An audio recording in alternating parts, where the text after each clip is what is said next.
ताजमहल बनाने के लिए शाहजहां जैसे मुमताज से मोहब्बत करो और बोर्ड एग्जाम में अच्छे नंबर पाने के लिए पागलों की तरह मेहनत करो। जय हिंद दोस्तों, तो क्या हाल है। मेरा नाम विकास, क्लास 10 2023 बोर्ड एग्जाम के लिए साइंस का प्रीवियस ईयर क्वेश्चन पेपर लेकर आ चुका हूं। 2022 का है, तो वीडियो को पूरा जरूर देखना और चैनल पर नए हो तो सब्सक्राइब वगैरह ठोको, जल्दी जल्दी लाइक वगैरह। तो मैं आपको सबसे पहले क्वेश्चन पेपर दिखा देता हूं। तो यहाँ पर आप लोग देख सकते हो 22 का है विज्ञान का क्वेश्चन पेपर, 8 से 24 बीजे कोड का। ये ध्यान रखना क्योंकि मेरे पास अलग अलग कोड के 2022 के ही कई क्वेश्चन पेपर हैं, हर जिलों के हैं। ठीक है, तो मैं आपको एक एक करके वीडियो प्रोवाइड करता रहूंगा ताकि आप लोगों की ज्यादा से ज्यादा हेल्प हो सके, बस मेरी यही इच्छा रहती है। तो वीडियो को पूरा देख लेना, आपके हित के लिए ही है। प्रीवियस ईयर क्वेश्चन पेपर बहुत इंपॉर्टेंट होते हैं हर एक एग्जाम के लिए, चाहे वो किसी भी क्लास में हो और 10th में हो तो भाई साहब सबसे ज्यादा इंपॉर्टेंट। ठीक है, तो इसमें जितने भी क्वेश्चन है सॉल्व जरूर करना। ठीक है, तो मैं आप बहुत सारे बहुविकल्पी क्वेश्चन भी है इसमें, जानते हो, तो मैं सॉल्व सारे करवा दूंगा और जो बड़े बड़े क्वेश्चन है आगे चल के मैं सॉल्व करवाऊंगा। ठीक है,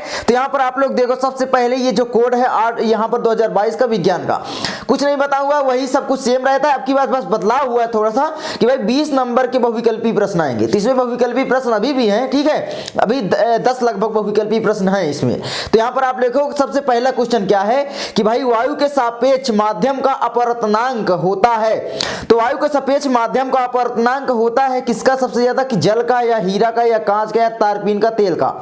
तो यहां पर आपको बताना है, तो यहां पर अधिकतम जो अपवर्तनांक होता है वायु के सापेक्ष वो होता है हीरे का। ठीक है, तो यहां पर हीरा सही आंसर हो जाता है। उसके बाद अगला है निकट दृष्टि दोष के निवारण के लिए चश्मे में प्रयुक्त करना चाहिए, यानी निकट दृष्टि दोष के निवारण के लिए कौन सा लेंस प्रयोग किया जाता है। तो यहां पर अवतल लेंस या अवतल दर्पण, उत्तल लेंस या उत्तल दर्पण। तो यहां पर दर्पण तो प्रयोग किया नहीं जाता है ना, तो ये दोनों तो आप काट ही दो, तो दर्पण वाले विकल्प कट गए। अब यहां पर क्या बचा, अवतल लेंस, उत्तल दर्पण लेंस। ठीक है, तो यहां पर हो जाएगा आपका अवतल लेंस। तो यहां पर याद रख लेना, निकट दृष्टि दोष के लिए निवारण के लिए होता है अवतल लेंस और दूर दृष्टि दोष के निवारण के लिए होता है उत्तल लेंस। ये ध्यान रखना। ठीक है, निकट दृष्टि दोष में निकट की वस्तु साफ साफ दिखाई देती है लेकिन दूर की वस्तु साफ साफ दिखाई नहीं देती।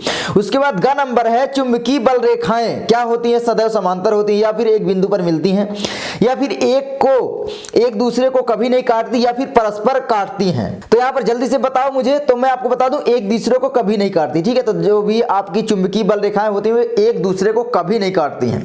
उसके बाद अगला आता है घ, यदि ये वाला चिन्ह है, पता नहीं आप देख लेना। ठीक है, चुंबकीय फ्लक्स है B इक्वल टू आपका चुंबकीय क्षेत्र की तीव्रता तथा A इक्वल टू अनुप्रस्थ परिच्छेद का क्षेत्रफल, तो इसके बीच का सही संबंध क्या होगा। पहला विकल्प है B इक्वल टू, ठीक है, रो अपान में ये ए मतलब क्षेत्रफल। ठीक है, और ये पूरा दिया है, तो यहाँ पर इसका सही विकल्प ये हो जाएगा। आप लोग देख लेना थोड़ा सा। ठीक है, ये चिन्ह मुझे कंफ्यूज कर रहा है, कौन सा है मैं नाम भूला हूं मैं, देखो जो मुझे नहीं आता मैं सच में आपको बता देता हूं।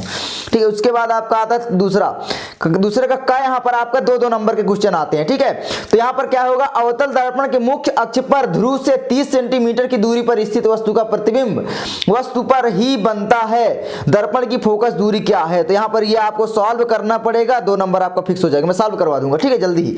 उसके बाद रखा है 40 सेंटीमीटर फोकस दूरी वाले अवतल दर्पण की वक्रता त्रिज्या ज्ञात कीजिए। तो वक्रता त्रिज्या का फार्मूला आप लोग लगा दीजिए, R बराबर 2f आ जाएगा। ठीक है, तो यहाँ पर आपका R ज्ञात करना, f दिया गया है तो 2 into f कर दो तो R हो जाएगा। ठीक है, तो ये हो गया।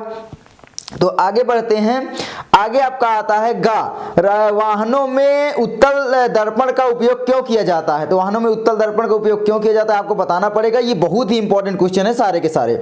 उसके बाद तीसरे का आता है, ये आपका 4 नंबर का रहेगा। ठीक है, 15 सेंटीमीटर दूरी का कोई अवतल लेंस किसी वस्तु का प्रतिबिंब लेंस से 10 सेंटीमीटर दूर पर बनाता है, वस्तु लेंस से कितनी दूरी पर स्थित है, किरण आरेख भी बनाइए। अथवा में भी आपका दिया रहेगा, एक मनुष्य चश्मा पहनकर 25 सेंटीमीटर की दूरी पर रखी वस्तु को स्पष्ट देख सकता है। चश्मे में प्रयुक्त लेंस की फोकस दूरी 50 सेंटीमीटर है, बिना चश्मे के मनुष्य किस दूरी पर रखी वस्तु को पढ़ सकता है, ये आपको ज्ञात करना पड़ेगा। ये भी लेंस सूत्र लगाकर आप लोग ज्ञात कर सकते हो। ठीक है, तो ये आप ध्यान रखना। ठीक है, तो यहाँ पर ये न्यूमेरिकल दिया गया, आप लोग इसको पढ़ सकते हो पॉज करके। ठीक है, तो ये देख सकते हो, मैं इनको सॉल्व करवा दूंगा आगे चल के। ठीक है, आपको टेंशन नहीं लेना।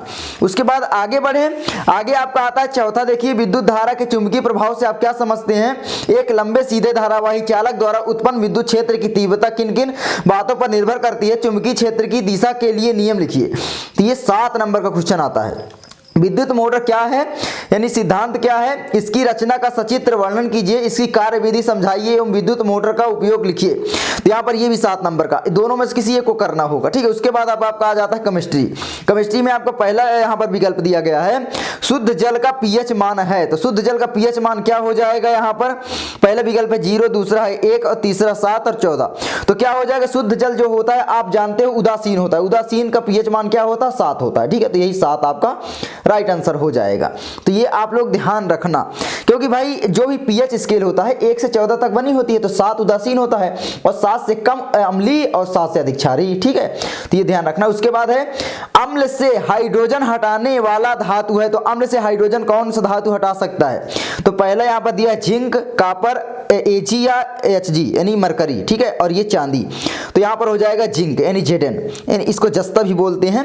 अब यहाँ पर एक बात ध्यान रखना, आप लोगों को सक्रियता श्रेणी तैयार कर लेनी है। सक्रियता श्रेणी में जो भी हाइड्रोजन से ऊपर धातुएं स्थित हैं वो अम्ल से हाइड्रोजन को विस्थापित कर सकती हैं, जैसे कि पोटेशियम हो गया, सोडियम हो गया, कैल्शियम हो गया, मैग्नीशियम, एल्यूमिनियम, जिंक, आयरन, ठीक है, लेड भी, इतने, बस इतने, ठीक है। तो ये सारे अगर कहीं पर दे दे कि भाई हाइड्रोजन से क्या कौन सी धातु विस्थापित करेगी, इन सारे में अगर कोई मिल जाए तो ध्यान रखना वो विस्थापित कर देगी हाइड्रोजन को अम्ल से, ठीक है। तो ये ध्यान रखना।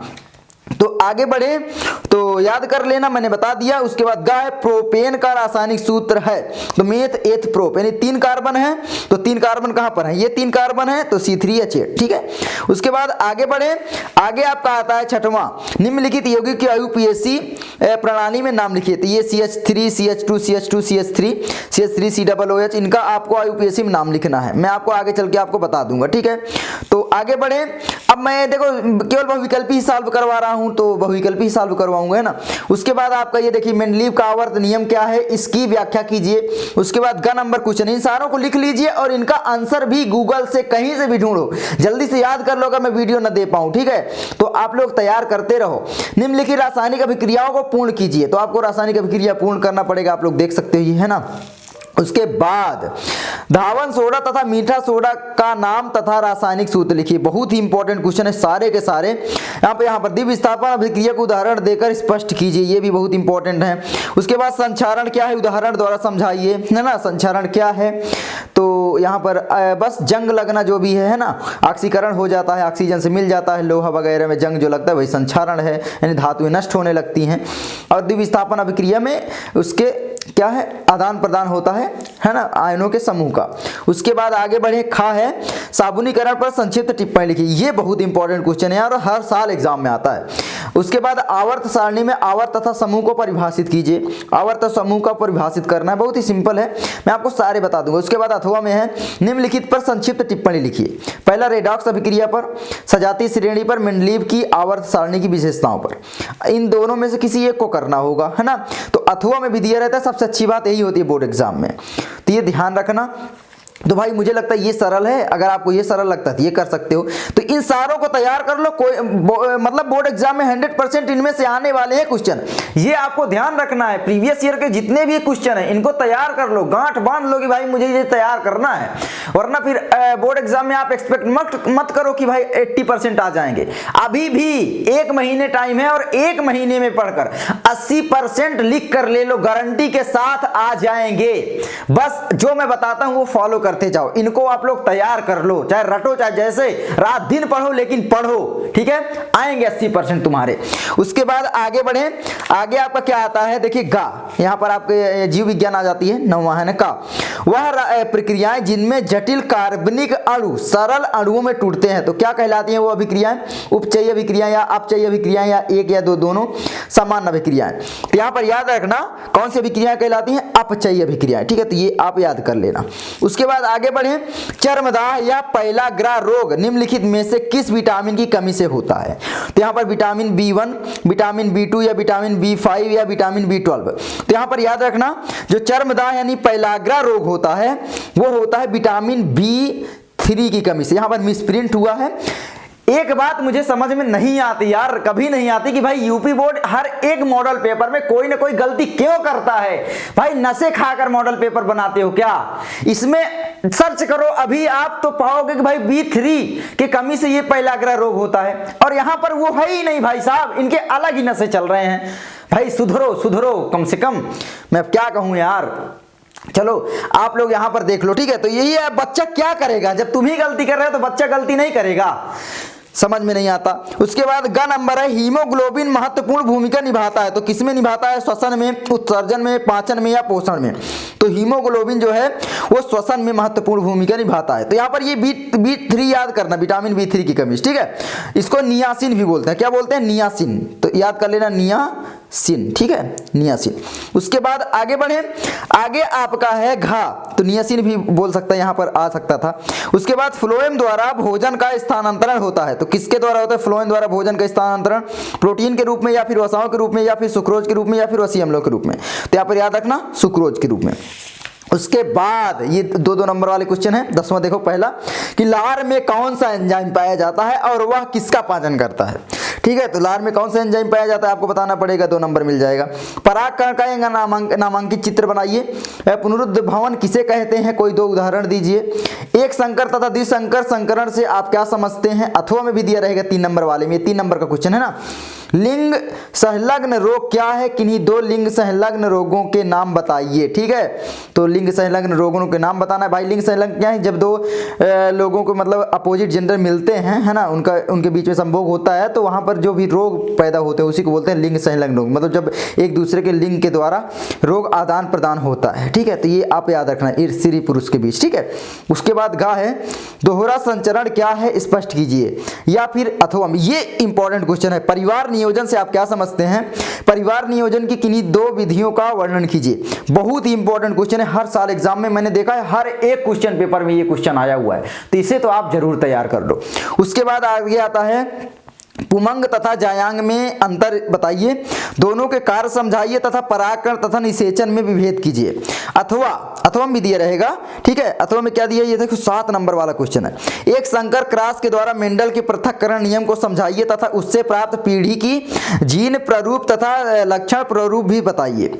ये देखो 7 नंबर का क्वेश्चन रहेगा आपका ये वाला, तो इंपॉर्टेंट सारे हैं। तो बस यही थी वीडियो। आपको इस पेपर का जो लिंक है वो डिस्क्रिप्शन में मिल जाएगा, डाउनलोड करके कर सकते हो। वैसे तो आप क्वेश्चन लिख लो, तो वैसे डाउनलोड भी कर सकते हो, डिस्क्रिप्शन में लिंक है, जाकर डाउनलोड करो। चलो मैं मिलता हूं आपसे अगली वीडियो में, तब तक के लिए पढ़ते रहो, मस्त रहो, और जिस टॉपिक पर वीडियो चाहिए कमेंट करते रहो। तब तक के लिए जय हिंद।